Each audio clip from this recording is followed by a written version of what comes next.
여러분, 한 주간 평안 중에 계셨나요? 이번 학기 출애굽기 산책 성경 공부를 담당하는 이재경 목사입니다. 여전히 코로나가 종식되지 않았지만 이제는 엔데믹 시대로 코로나와 함께 살아가는 시대를 살아가게 되었는데요. 그로 인해 그동안 우리의 일상에서 코로나로 인해 제한되었던 많은 부분들이 또 많이 풀리게 되면서 예전과 같은 일상을 조금씩 회복하며 살아갈 수 있게 되었습니다.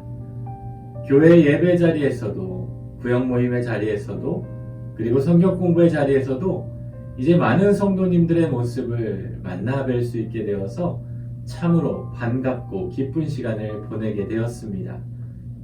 지난 시간에도 현장으로 진행되는 성경 공부의 자리에 많은 분들이 참석해 주셔서 강의실이 꽉 차고 또 준비했던 교환이 모자라기도 했는데요.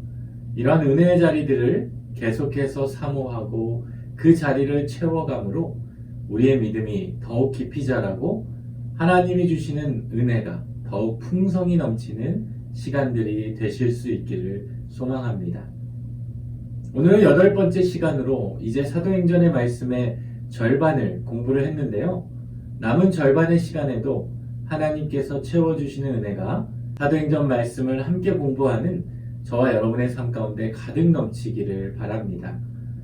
오늘 성경 공부를 시작하기에 앞서 지난 시간 우리가 공부했던 사도행전 13장에서 14장의 말씀을 다시 한번 살펴보도록 하겠습니다. 지난 시간 함께 살펴본 사도행전 13장에서 14장의 말씀은 사울과 바나바의 제1차 선교 여행에 대한 말씀이었는데요. 이방인들을 중심으로 모이기 시작하였던 안디옥 교회가 바나바와 사울이라는 뛰어난 지도자를 만나게 되어서 많은 성도들이 모이기에 힘쓰며 교회가 흥왕하게 되었습니다. 그러자 안디옥 교회에는 많은 성도들을 돌보기 위해 많은 선지자들과 교사들이 바나바와 사울과 함께 사역을 하게 되었는데, 그렇게 모여서 함께 귀한 사역을 이루는데 성령님께서 그들에게 임하셔서 바나바와 사울을 따로 세우라 하시고 그들을 선교사로 파송하게 하셨습니다. 이에 안디옥교회 성도들은 함께 모여 금식하고 기도하여 두 사람을 안수하고 바나바와 사울을 이방 지역의 선교사로 보내게 되었습니다. 그렇게 파송을 받은 바나바와 사울은 수리아의 안디옥을 출발하여서 실루기아 항구에서 배를 타고 그브로의 살라미를 거쳐 바보에 이르게 되었고, 바보에서 배를 타고 밤빌리아 지방 버가에 도착하여 비시디아 안디옥과 이고니온과 루스드라와 더베에서 가는 곳마다 복음을 증거하게 되었습니다. 그들이 복음을 증거하는 길은 형통한 길만 이루어지지 않았고, 때로는 그들을 비방하는 자들도 있었고 그들을 향해 돌을 던지는 자들도 있었는데요. 그럼에도 불구하고 이들은 성령님의 이끄심에 따라 주님을 바라보며 기쁨이 충만한 가운데 자신들에게 주어진 사명을 잘 감당하였고, 그들이 방문했던 지역들을 다시 방문하여서 그곳의 교회와 제자들을 굳건히 세우고 다시 안디옥으로 돌아오게 되었습니다. 여기까지가 우리가 지난 시간에 살펴보았던 사도행전 13장에서 14장의 말씀이었는데요. 오늘은 사도행전 15장에서 16장의 말씀을 함께 살펴보도록 하겠습니다. 사도행전 15장에서 16장의 말씀은 제1차 선교여행을 마친 후 안디옥에서 일어난 할례 논쟁으로 인해서 안디옥 교회가 스스로 그 문제를 해결할 수 없어서 예루살렘 교회의 도움을 요청하게 되면서 예루살렘 교회에서 개최된 그 회의를 통해 이방인들의 구원에 대한 공식적인 입장이 결정되어졌으며, 이때 결의한 사항을 또 안디옥 교회에 전해주기 위해서 편지를 작성하여 바울과 바나바와 유다와 실라를 통해 전달하게 되었습니다. 그리고 그 가운데 바울과 바나바가 마가 요한으로 인해 갈등을 하게 되므로 이들은 각각 다른 지역으로 선교를 떠나게 되었는데요. 이렇게 해서 바울과 실라가 2차 선교 여행을 시작할 수 있게 되었습니다. 오늘은 사도행전 15장에서 16장의 말씀을 통해 바울의 2차 선교 여행에 대한 말씀을 자세히 살펴보도록 하겠습니다. 1차 선교 여행을 마치고 안디옥 교회로 돌아온 바울과 바나바가 그동안 하나님께서 그들과 함께 행하신 그 모든 일들과 또 이방인들에게 믿음의 문을 여신 것을 보고하게 되었는데요. 이러한 소식을 듣고 이방인들에게도 구원의 문을 열어주신 하나님께 감사의 마음을 품는 자들도 있었지만 또 이와 달리 이방인들의 구원을 못마땅히 여기는 사람들도 있었습니다. 1절 말씀을 보니 어떤 사람들이 유대로부터 내려와서 안디옥 교회 형제들을 향해 모세 법대로 할례를 받지 아니하면 능히 구원을 받지 못한다라며 바울과 바나바가 전한 복음을 듣고 구원을 받았다는 이방인들의 구원을 인정할 수 없다고 주장하기 시작했습니다. 그래서 이 일을 가지고 바울과 바나바와 그들 사이에 적지 아니한 다툼과 변론이 일어나게 되었는데요. 이른바 할례 논쟁이 시작되게 되었습니다. 할례 논쟁으로 인한 이들의 다툼과 변론이 그쳐지지 않게 되자 이 문제를 해결하기 위해서 바울과 바나바와 그 중에 몇 사람을 안디옥 교회가 예루살렘에 있는 사도와 장로들에게 보내기로 결의했습니다. 그래서 안디옥 교회 대표자들이 예루살렘 교회를 향해 떠나게 되었는데요. 이들은 예루살렘으로 향하는 길에 베니게와 사마리아로 다니며 이방인들이 주께로 돌아온 그 일들을 그들에게 전하고 또 그들에게도 구원이 임하였다라는 소식을 전하게 되자 그 소식을 들은 형제들이 다 크게 기뻐하게 되었습니다. 이들의 목적은 예루살렘으로 향하는 것이었지만 가는 길에 지나는 지역과 또 만나는 사람들에게도 그들이 경험했던 그 기쁜 소식을 증거하지 아니할 수 없었던 것입니다. 여기서 우리가 한 가지 생각해 볼 수 있는 부분은요. 안디옥 교회 지도자들이 할례 논쟁을 해결하기 위해 예루살렘 교회로 향하게 되었지만 그들은 논쟁을 해결하기 위해 떠나는 길에도 베니게와 사마리아로 다니며 이방인들이 주께로 돌아온 일을 말하며 형제들로 하여금 기쁜 소식을 나누어 주는 일에 힘썼다는 것입니다. 물론 할례 논쟁을 해결했다는 것도 이들의 목적이었지만 이들의 삶에 있어 궁극적인 목적은 그들이 경험했던 하나님의 은혜요, 하나님의 구원의 역사를 만나는 이들에게 기쁨으로 전하는 것이 이들에겐 가장 기쁜 인생의 목적이요, 기쁨이었던 것입니다. 이러한 모습을 보며 오늘 우리들의 모습을 돌아보게 되는데요. 우리의 인생은 무엇을 위한 인생인지 또 무엇을 위해 열심을 내며 살아가고 있는지를 돌아보게 되었습니다. 바쁘고 분주한 우리의 일상 속에서도 우리가 받은 은혜를 나누고 은혜를 증거하고 복음을 전하는 일에 더욱 열심을 내며 살아가는 저와 여러분이 되실 수 있기를 소망합니다. 이들은 예루살렘에 이렇게 도착하게 되었는데요. 예루살렘에 모여 할례 논쟁을 논의하던 가운데 예루살렘에 있던 바리새파 중 어떤 믿는 사람들이 일어나서 이방인들에게 할례를 행하고 모세의 율법을 지키라 명하는 것이 마땅하다고 주장하기 시작했습니다. 바리새파는 유대교 신자들 가운데 장로들의 전통을 중시하며 정결법을 강조했던 분파로 이들에게 있어 이방인이 구원을 받았다라는 것도 그들에겐 큰 걸림돌이었지만 이들이 할례를 행하지 않고 이들이 구원을 받게 되었다는 것은 그들에겐 도저히 납득할 수 없는 일이었습니다. 또한 당시만 해도 유대교를 따르는 자들과 기독교를 따르는 자들이 엄연히 구분되어 있지 않고 섞여서 함께 신앙생활을 하곤 했는데요. 이들 사이에 이러한 할례를 행함이 구원을 얻는 일에 필수적인 일인가에 대한 논의가 진행되기 시작했습니다. 그렇게 논의가 진행되던 가운데 베드로가 하나님께서 이방인들로 내 입에서 복음의 말씀을 들어 믿게 하시려고 오래전부터 너희 가운데에서 나를 택하셨고 하나님께서 우리에게와 같이 그들에게도 성령을 주어 증언하시고 믿음으로 그들의 마음을 깨끗이 하사 그들이나 우리나 차별하지 아니하셨다고 변론하기 시작했습니다.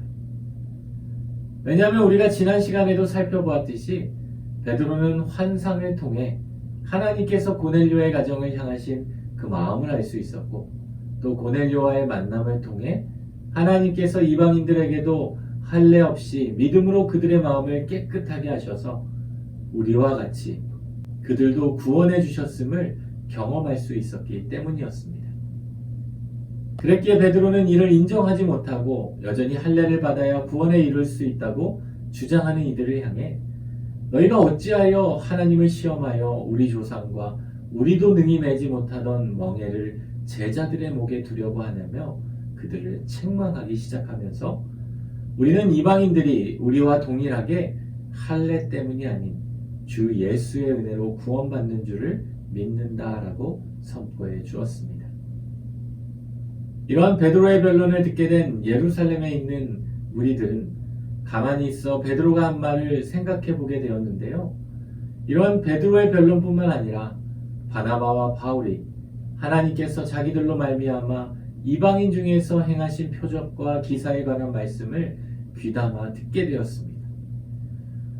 여기서 1차 선교여행 중에 바울과 바나바의 역할의 위치가 뒤바뀌어서 바울이 먼저였지만 여기서는 바나바가 바울보다 앞서서 소개되었던 것은 예루살렘 교회에서는 바나바가 이들에게 더 잘 알려져 있는 인물이었기 때문이었습니다. 이렇게 베드로의 변론과 바나바와 바울이 경험했던 일들에 대한 설명이 맞춰지게 되자 예루살렘 교회의 지도자였던 야고보가 이야기를 주도하기 시작하는데요. 예수의 형제였던 야고보가 예수님과 함께 생활할 때에는 예수님의 말씀을 깨닫지 못하고 부활하신 예수님을 만나서야 그의 삶이 변화되어서 이제 믿음의 일꾼으로서 또한 예루살렘 교회의 지도자로 성장하게 되었습니다. 그 야고보가 하나님이 처음으로 이방인 중에서 자기 이름을 위할 백성을 취하시려고 그들을 돌보신 것을 시므온, 즉 베드로가 말하였으니 선지자들의 말씀이 이와 일치하다라며 구약성경 아모스 9장 11절에서 12절의 말씀을 읽어 주었습니다. 그러므로 우리는 이방인 중에서 하나님께로 돌아오는 자들을 더 이상 괴롭게 하지 말자고 야고보는 선포해 주었습니다. 다시 말하면 야고보가 선포했던 것은 야고보만의 주장이 아니라 우리가 잘 알고 우리가 믿고 있는 구약 성경의 말씀으로 이 말씀이 말씀대로 성취된 것이니 이방인들에게 더 이상 구원이 있다는 것에 의구심을 갖거나 다른 이유를 들어서 부인하지 말자라는 것이었습니다. 그러면서도 야고보는 다만 이방인들에게 있는 여전히 그들 가운데 남겨져 있던 악습들, 우상의 더러운 것과 음행과 목매어 죽인 것과 피를 멀리하라는 이 네 가지의 행위를 그들에게 멀리하도록 편지하는 게 좋겠다라는 결정을 내리게 되었습니다. 이는 유대인과 이방인들 간의 서로 다른 관습들 가운데에서 서로 간의 원활한 교제와 신앙의 덕을 세우기 위해 그들이 최소한의 그리스도인으로서 지켜야 할 것에 대한 제안이기도 하였습니다. 어찌 보면 유대인의 대표였던 야고보가 이방인들을 기독교의 한 형제자매로 받아들이는 것을 공식적으로 인정하면서도 또 이방인들이 그리스도인이 되기 위해서 그들이 최소한으로 지켜야 할 기준을 제시한 것이라고도 말할 수 있는데요. 이것은 왜냐하면 이러한 행위들은 단순히 관습적인 부분들 뿐만 아니라 이러한 행위를 통해서 이방인들이 우상숭배의 자리로 또한 죄악의 자리로 이어질 수 있기 때문에 이것을 미연에 방지하기 위한 하나의 절충적이고 예방적인 장치였다라고도 말할 수 있습니다.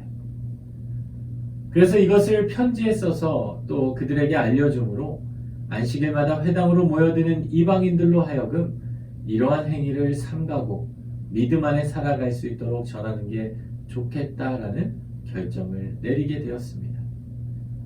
이러한 야고보의 지혜로운 제안에 예루살렘 회의에 참여한 이들이 동의하게 되었는데요. 이에 예루살렘 교회 사도와 장로와 온 교회가 이를 마땅히 여기게 되었고 이 편지를 할례 논쟁이 시작되었던 안디옥 교회로 보내기로 결정하였습니다. 그리고 이때 그들에게 왔던 바울과 바나바와 함께 안디옥 교회로 보낼 몇 사람을 추가로 정하게 되었는데요. 그 사람이 바로 바사바라 하는 유다와 실라였습니다. 유다는 안식일의 아들이란 뜻을 가진 바사바라고 하는 별명을 가진 자이며, 실라는 바울의 동역자로서 실로아노에 축약된 이름으로 베드로는 그를 신실한 형제로 소개하기도 했습니다.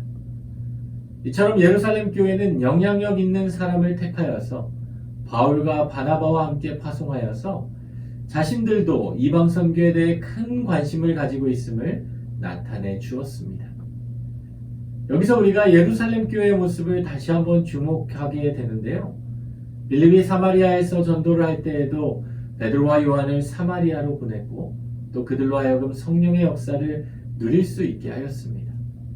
그리고 안디옥 교회에 이방인들이 모여 예배를 드리게 되었을 때에도 이들은 그 소식을 듣고 바나바를 파송해 주게 되었고, 오늘 본문에서 이 안디옥 교회가 할례 논쟁으로 인해 다툼과 분쟁을 겪고 있게 되자 안디옥 교회 지도자였던 바울과 바나바가 예루살렘 교회 그 회의에서 결정한 그 사항들을 전달하는 그 편지를 가지고 가는 그들의 길에 예루살렘 교회 지도자였던 유다와 실라를 함께 보내므로 그들로 하여금 자신들이 내린 결정이 예루살렘 교회도 함께 결의한 내용임을 증언할 수 있게 해주었음을 알게 되는데요.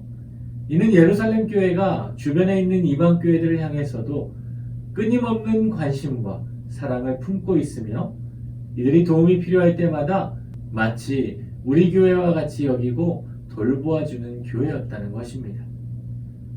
이러한 예루살렘 교회의 모습을 보며 오늘 우리의 교회가, 또 오늘 우리의 삶이 어떠한 교회가 되고 어떠한 삶이 되어야 하는지를 생각해 보게 해주는데요. 우리의 교회에 도움이 필요한 교회들을 향해 사랑의 손길을 베풀어주고 또 관심을 기울여주고 함께 기도해주는 그러한 마음과 그러한 관심을 품게 될 때 예루살렘 교회뿐만 아니라 안디옥 교회도 믿음 안에서 자라가듯 우리들뿐만 아니라 주위의 사람들, 주위의 교회들도 함께 자라게 되는 은혜가 넘치게 된다는 말씀입니다. 바라옵기는 우리의 삶을 통해서 주위에 있는 자들을 향한 관심과 사랑을 베풀어 주므로 우리를 통해 하나님의 사랑과 은혜가 그들에게도 흘러가고 전해지는 축복의 통로 역할을 잘 감당할 수 있기를 소망합니다. 그렇게 이들은 만장일치로 결정되어서 예루살렘에서 회의를 통해 결의된 사항을 편지에 적어 바울과 바나바 그리고 유다와 실라를 통해 전하게 되었는데요. 이들은 이 편지를 들고 우리의 지시도 없이 나가서 이방인 그리스도인들을 괴롭게 하고 또 그들을 혼란하게 하는 자들을 향해 이 편지를 들고 나아가게 되었습니다. 이들이 편지를 들고 예루살렘 교회 성도들과 작별하고 이제 안디옥에 내려가서 할례 논쟁으로 다툼과 변론이 있던 자들에게 그 편지의 말씀을 전하니 그들이 그 편지를 읽고 위로한 말을 듣고 크게 기뻐하게 되었습니다. 이로써 안디옥 교회 안에 있는 할례 논쟁은 마무리되게 되었고 이제는 이방인들도 할례를 받는 자들이 구원을 얻는 것이 아니라 하나님의 은혜로 믿음으로 인해 구원을 얻게 된다는 것을 알 수 있게 되었는데요. 그렇게 안디옥 교회에 내려가 편지 전달을 마친 유다와 실라는 안디옥에 있는 형제들에게 권면하고 얼마 있다가 평안히 가라는 전송을 받고 자기들을 보냈던 사람들이 있는 예루살렘으로 돌아가게 되었습니다. 여기서 성경을 보면 중간에 34절의 말씀이 없음으로 표기가 되어 있는데요. 우리가 뒤에 이어지는 내용을 고려하고 또 여러 다른 사본들을 종합해 보면 34절의 말씀은 아마도 예루살렘에 떠나기로 했던 유다와 실라 중에 유다만 예루살렘으로 떠나고 실라는 남았다라는 내용이 기록되어 있을 것이라 추측해 볼 수 있습니다. 그리고 바울과 바나바는 계속해서 안디옥에 유하면서 안디옥 교회 선지자들과 교사들과 함께 주의 말씀을 가르치며 전파하게 되었습니다. 이렇게 안디옥에서 다툼과 분쟁이 일어났던 할례 논쟁이 마무리되고 바울과 바나바는 자신들이 1차 선교 여행 때 주의 말씀을 전했던 각성으로 다시 가서 그들이 어떻게 믿음 안에 잘 지내고 있는지를 살펴보고자 하여 각성으로 방문하기로 결정하였는데요. 그때 바나바는 예루살렘에 있는 자신의 조카 마가 요한도 함께 그 여정에 참여시키고자 했습니다. 언제나 다른 이들을 동역자로 함께 세워주고 격려해주는 바나바의 모습이 다시 한번 드러나게 되는데요. 그러나 바나바의 제안과는 달리 바울은 1차 선교 여행 중에 밤빌리아에서 선교 도중 자기들을 떠나 함께 일하러 가지 아니한 마가 요한을 또다시 선교 여행에 데리고 가는 것이 옳지 않다라고 여기고 이를 반대하게 되었습니다. 그리고 이들 가운데 이로 인해 다툼이 일어나게 되었는데요. 성경은 서로 심히 다투어 피차 갈라섰다라고 기록해주고 있습니다. 그렇게 서로 갈라서게 되어서 이들은 각자 서로 다른 지역으로 선교 여행을 떠나게 되는데요. 바나바는 자신이 데리고 가고자 했던 마가 요한을 데리고 배를 타고 자신의 고향 구브로 섬으로 향하게 되었습니다. 여기서도 바나바는 또다시 바울에게 버림받게 된 마가 요한을 독려하여 함께 복음 전도의 전선에 동행하게 되는 모습을 알 수 있게 됩니다. 이후 바나바의 사역에 대한 이야기를 더 이상 사도행전은 기록하고 있진 않지만 교회 전승에 따르면 바나바는 훗날 로마의 밀라노의 감독이 되어서 사역을 했으며 그의 고향 구브로에서 복음을 전하다가 순교했다라고 전해지고 있습니다. 또한 마가 요한은 이후 사도 바울에게 인정을 받게 되었고 예수님의 생애와 가르침을 기록하게 되는 인물로 변화되게 되었습니다. 이와 같이 한 영혼에 대한 사랑으로 인해 버림받고 외면당할 수 있는 한 인생이 복음의 일꾼으로 또한 성경의 저자로 쓰임받게 되는 모습을 볼 수 있게 되는데요. 우리들도 바나바와 같이 우리 주위에 마가와 같은 이들이 있진 않은지 돌아보게 되고 또 때론 약하고 외면당한 이들의 영혼을 사랑으로 돌보고 세워주는 자들이 되실 수 있기를 바랍니다.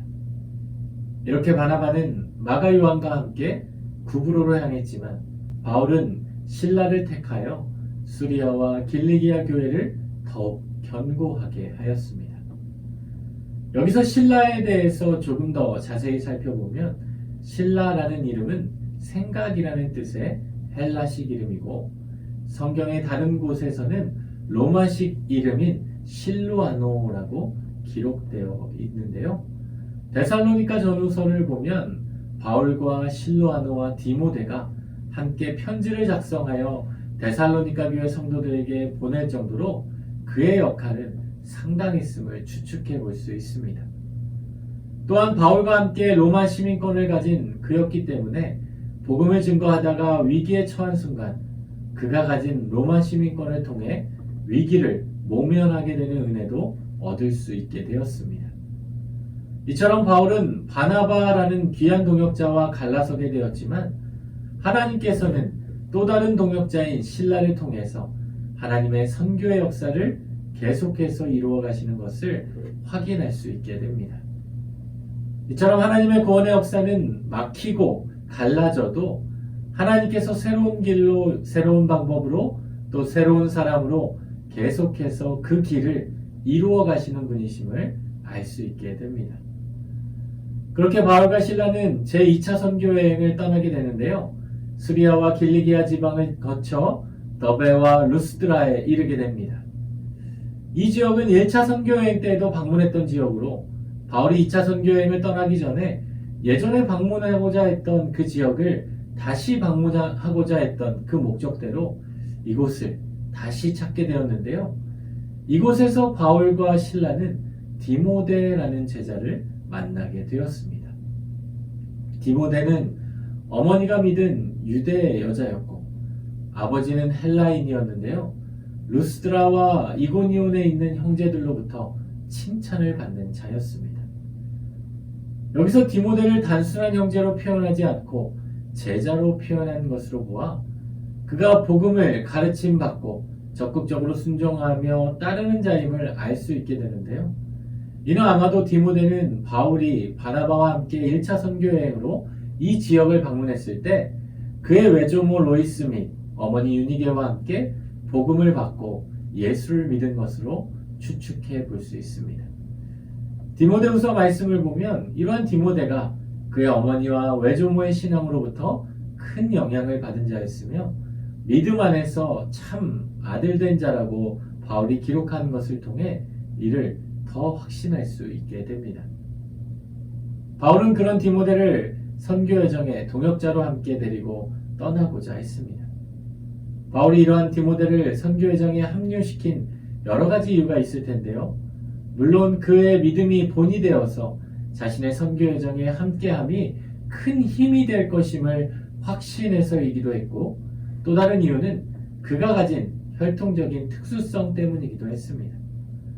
어머니는 유대인이고 아버지는 헬라인인 혈통을 지닌 디모데였기에 그는 유대인들을 만날 때에도 또 헬라인을 만날 때에도 혼혈인으로서 디모데는 큰 이점을 제공해 줄 수 있을 것으로 여겼기 때문이었습니다. 그런 디모데를 바울은 데려다가 할례를 행하게 하는데요. 이는 바울이 할례를 구원을 위한 필수 요소로 여겼기 때문이 아니었습니다. 유대 사회에서는 어머니가 유대인이면 자녀도 유대인으로 인정되곤 했는데요. 디모데는 아직 할례를 받지 않았기에 그가 할례를 받게 함으로 유대인들을 향한 복음을 전하는 일에 거리낌이 없도록 하기 위해서였던 것입니다. 이러한 모습을 통해 바울의 선교 정책을 재차 확인할 수 있게 되는데요. 유대인들에게는 유대인과 같이 또 헬라인에게는 헬라인과 같이 하고자 했던 바울의 지혜로운 선교 정책임을 알 수 있게 됩니다. 그렇게 바울과 실라 일행은 디모데와 함께 여러 성을 다니면서 예루살렘 교회에서 결의했던 사항을 이방 지역에도 전달하면서 이들로 하여금 구별된 삶을 살아가도록 권면하고 전하였는데요. 이로 인해 여러 교회가 믿음이 더 굳건해지고 수가 날마다 늘어나는 은혜를 입을 수 있게 되었습니다. 이렇게 바울과 실라와 디모데의 선교 여정은 승승장구하면서도 막힘없이 확장되어만 갔는데요. 이들이 더 큰 열정을 가지고 아시아에서 복음을 전하고자 하였지만 성령님께서 이들을 가로막으시고 이들로 하여금 아시아에서 말씀을 전하지 못하게 막으셨습니다. 여기서 언급되는 아시아는 흑해와 지중해 사이에 위치한 소아시아 지방을 가장 서쪽에 위치한 지역을 가리키는데요. 그래서 결국 이들은 브리기아와 갈라디아 땅으로 다녀가 무시아 앞에 이르러 비두니아로 가고자 했었지만 결국 예수의 영이 허락지 아니함을 경험할 수 있게 되었습니다. 그래서 이들 일행은 무시아를 지나 두로아로 내려가게 되었는데요. 그날 밤 바울이 환상 가운데 마게도냐 사람을 만나게 되었습니다. 그리고 그 마게도냐 사람이 바울을 향해 건너와서 우리를 도우라고 말하게 되는 환상을 경험하게 되었습니다. 그래서 그 환상을 경험했던 바울은 자신이 처음 가고자 했던 아시아로 향하지 않고 성령의 이끄심에 따라 자신이 환상 속에서 만난 그 마게도냐로 향하게 되었는데요. 이는 바울이 모든 여정이 하나님께서 저 사람들에게 복음을 전하라고 우리를 부르신 줄로 인정하였기 때문이었습니다. 때론 내 계획과 내 뜻대로 이루어지지 않지만 이 모든 일을 이루시고 인도하시는 분이 바로 하나님이심을 인정하는 바울의 모습을 바라볼 수 있게 되는데요. 이는 우리의 삶 가운데에도 동일하게 나타나야 하는 모습이기도 합니다. 아무리 우리가 좋은 계획을 짜고 좋은 의도로 준비를 하여 진행하게 될지라도 때로는 그 일이, 그 계획이 하나님께서 하시고자 하는 계획과 다르다면 과감히 나의 계획을 내려놓고 하나님께서 인도하시고 하나님께서 이끄시는 대로 따르며 순종할 수 있어야 한다는 말씀입니다. 또한 이 말씀은 오늘 우리 한국교회를 시작할 수 있도록 만들어준 말씀이기도 한데요. 초기에 우리 한국의 개신교가 전파되지 않았을 때 한국에서 일본으로 갔던 이수정이라는 사람이 일본에서 예수를 믿게 되고 세례를 받게 되면서 그는 한국 땅에도 서양 땅과 같이 예수를 믿고 구원을 받아 교회가 세워지고 믿음의 사람들이 늘어나기를 간절히 바라고 있었습니다. 그래서 그는 일본 땅에서 성경을 한글로 번역하는 일을 감당하기도 하였는데요. 거기에 만족할 수 없었던 이수정은 미국 선교 잡지에 글을 하나 실게 되었습니다. 그 글의 내용은 우리 조국에서 수많은 백성들이 아직 참 하나님의 길을 모르고 있으며 이방인으로 살고 있습니다. 그렇기에 우리에게 선교사를 보내달라라는 글이었습니다. 마치 마게도니아 사람이 환상 가운데 바울에게 나타나 건너와서 우리를 또 도우라라고 말씀한 그 환상과도 같은 장면이기도 합니다. 그렇게 이수정이 그 선교 잡지에 쓴 그 글을 읽고 처음에 인도 땅을 향하여 선교를 떠나기로 결심했던 그 언더우드가 한국의 선교사로 들어오게 되었습니다. 이 이수정의 편지 하나가 마치 마게도니아 사람의 환상과도 같은 역할을 하여 바울 일행을 마게도냐로 향하게 하였듯이 언더우드를 또 많은 선교사들을 이 땅 가운데 선교사로 들어올 수 있게 해주었던 것입니다. 그렇게 환상을 통해 마게도냐로 향하게 된 바울 일행은 드로아에서 배를 타고 사모 드레가를 직행하여 네아폴리로 가서 마게도냐 지방의 첫 성이자 로마의 식민지였던 빌립보에 도착하게 되었습니다. 빌립보에 도착하여 수일을 요하다가 안식일에 기도할 곳을 찾게 되었는데요. 예전과 같으면 바울은 회당을 찾아가서 그곳에서 복음을 증거했을 텐데 빌립보 지방에는 회당이 없었습니다. 그 지역에 회당이 없었다는 것은 유대인들이 없다는 증거이기도 하고 당시에 로마의 식민지였던 빌립보에서는 승인되지 않은 종교 행위가 금지되었기에 그곳에 회당이 없었던 것입니다. 그래서 바울 일행은 회당을 찾지 못하고 강가에 나가 거기 앉아 모인 여자들에게 이야기를 하게 되었는데요. 그곳에서 두아디라시아에 있는 자세국감 장사로서 하나님을 섬기는 루디아라 하는 한 여인을 만나게 되었습니다. 여기서 루디아의 고향이었던 두아디라는 요한계시록에 나오는 7개의 교회 중 4번째 교회가 있던 지역으로 전통적으로 염색과 의복 제조업이 중심을 이루는 지역으로 루디아는 그곳 출신으로 자세곡감을 팔던 여인이었습니다. 그런 루디아의 마음을 하나님께서 열어주시고 그녀로 하여금 바울이 전하는 복음을 듣고 따르게 하였다라는 말씀입니다. 그리고 루디아는 바울 일행을 자신의 집으로 청하여 유하게 함으로써 이제는 자신뿐만 아니라 그와 그 집이 다 세례를 받고 주님의 제자가 되었는데요. 그러한 루디아의 믿음으로 인해 루디아의 집에서 빌립보 교회가 탄생하게 되었습니다. 지금도 빌립보에 가면 루디아 기념교회가 세워져 있습니다. 이처럼 복음을 듣고 그 복음에 반응하며 주의 말씀을 사모하는 자들에게 하나님께서 부으시는 놀라운 역사가 임하게 된다는 것이죠. 사도행전의 말씀을 공부하는 저와 여러분의 삶에도 복음에 대해 기쁨으로 반응하며 우리의 온 가족이 하나님의 은혜 가운데 복을 얻게 되는 은혜를 누리실 수 있게 되기를 바랍니다. 그렇게 루디아를 만나 복음을 증거했던 바울이 기도하는 곳에 가다가 점치는 귀신 들린 여종을 만나게 되었는데요. 이 여종은 점을 침으로 주인들에게 큰 이익을 주는 여인이었습니다.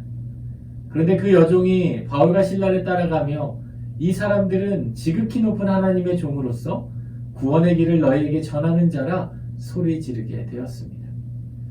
하루 정도 이렇게 소리를 지르는 것을 바울은 듣고 처음에는 대수롭지 않게 여겼지만 이 종이 여러 날을 바울을 찾아와 소리를 지르게 되자 바울의 마음이 심히 괴롭게 되었습니다. 그래서 바울은 더 이상 견디지 못하고 그 여종에게 있는 귀신을 향해 예수 그리스도의 이름으로 그에게서 나오라 명하니 귀신이 즉시 나오게 되었습니다. 그러자 자신의 여종에게서 귀신이 빠져나간 것을 보고 여종의 주인들은 자신들에게 큰 이익을 가져다 주는 귀신이 더 이상 그녀에게 없다라는 사실을 깨닫고 바울과 실라를 붙잡아 장터로 관리들에게 끌고 가게 되었습니다. 여기서 주인들이 바울을 장터로 끌고 갔던 이유는 장터에서 주로 집회나 재판과 같은 회의가 열리기에 이들은 바울과 실라를 고발하기 위해서 그들을 장터로 끌고 갔습니다. 그리고 이들이 유대인이면서 우리의 성을 심히 요란하게 하여서 로마 사람인 우리가 받지도 못하고 행하지도 못할 풍속을 전한다라고 이르게 되자 그 자리에 있던 무리들이 일제히 일어나서 그를 고발하게 되었습니다.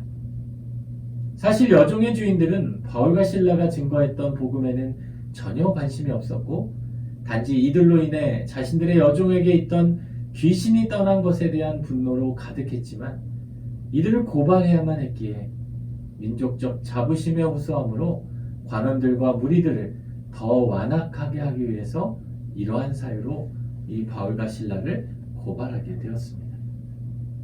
결국 상관들이 바울과 실라를 체포하여서 그들의 옷을 찢어 벗기고 매로 치라 하여 많이 친 후에 옥에 가두고 간수에게 명하여 든든히 지키게 하였습니다.